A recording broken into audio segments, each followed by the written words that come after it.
श्रोते हो नमस्कार. भावांजली क्रमशः वाचन क्रमांक 105. आता योगरूप पर्वताचा माथा गाठावा तत्वता ऐसे मनी, तरी तेणे कर्ममार्गाचा सोपान सर्वथा तो जाण सोडू नये. वास्तविक पाहता योगरूप म्हणजे योगाच्या अत्युच्च स्थानी जर जायचे मनात असेल तर त्याने कर्मरूप मार्गाच्या पायऱ्यांवरूनच गेले पाहिजे. त्यांना हा मार्ग कधी सोडून चालणार नाही. योग मार्ग हा जर पर्वतमाथा मानला तर यमनियम हा त्याचा पायथा आहे. या यमनियमांना अनुसरून साधक चालून पुढे जाताच आसनाची पायवाट सुरू होते. पार्था, या पायवाटेवरून पुढे चाल ठेवली की मग अवघड अशी प्राणायामाची घाटी लागते. ही घाटी म्हणजे योग मार्गाच्या पर्वताचा ऐल म्हणजेच अलीकडील काठ होय. ही वाट अतिशय निसरडी आणि अवघड असते.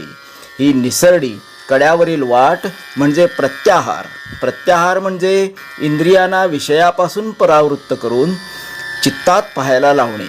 इंद्रिये नेहमीच विषयांबाबतीत विचार करीत असतात.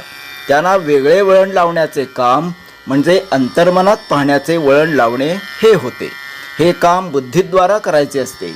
पण काही वेळा बुद्धीसुद्धा इंद्रियांच्या पुढे गुडघे टेकते, शरण जाते. बुद्धीचाही तोल जाण्याचा धोका असतो. पुष्कळ साधकांचे धैर्य इंद्रियांच्या या भोगलालसेमुळे चळते आणि ते बुद्धिभ्रष्ट होतात. काही हठयोगी साधक आपलीच प्रतिज्ञा विसरून माघारी जातात, मार्गभ्रष्ट होतात.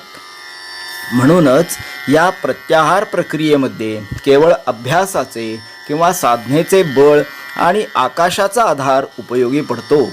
आकाशाचा आधार म्हणजे खरे तर कशाचाही आधार न घेताच अभ्यासाचा किंवा साधनेचा आधार हेच साधन असते. निसरडी आणि बुद्धीलाही पाय घसरायला लावणारी ही वाट चढण्याकरिता मग वैराग्याची नखे नेटाने रोवत रुतवत एक एक पाऊल वर टाकावे लागते. असे एक एक पाऊल वर टाकत म्हणजे श्वास आणि उच्छ्वास यांच्या वाहनावर स्वार होऊन मार्गावरून जात असता धारणेपर्यंत प्रवास पूर्ण होतो. धारणा म्हणजे एकाच विषयावर एकाच ध्येयावर मनाला स्थिर करणे. सावधपणे मन स्थिर झाले की साधक अर्थात गुरूंच्या मार्गदर्शनाने अभ्यास करणारा असा तो ध्यानाच्या शिखरावर पोचतो. इथे साधकाचे अखंड चिंतन सुरू असते. अखंड चिंतनाने त्याची अन्य काही भोगण्याची लालसा संपून जाते किंवा प्रवृत्तीच्या मागे फरफटत जाण्याची ओढ अथवा मनाला वाटेल तसे कर्म करण्याकडे असलेली ओढ नाहीशी होते. इथे ध्यानाच्या शिखरावर त्याची अवघड वाटही संपते. साध्य म्हणजे जे मिळवायचे ते परमात्मरूप आणि साधन म्हणजे साध्याचा अनुभव घेण्यासाठी स्वीकारलेला मार्ग. या दोघांचे मिलन होते, अगदी दृढ मिलन होते. साधक आणि साधन एकरूप होतात, त्यांचे सामरस्य होते. एकदा असे ऐक्य झाले म्हणजे पुढे पुढे जाणारी पावले थांबतात. पायवाट संपते. आपण कोठून आलो, कोठून सुरुवात केली आणि येथे पोहोचलो याचेही स्मरण राहत नाही. आता ही स्थिती म्हणजे समभूमिका असते. इथेच साधक स्थिर होतो. पार्था, ही अवस्था, ही स्थिती म्हणजे अखंड समाधी होय.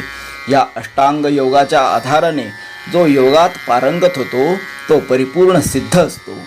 अशा सिद्ध योगियाची लक्षणे किंवा त्याला ओळखण्याच्या खुणा अति गहन, जाणण्यास अवघड असतात.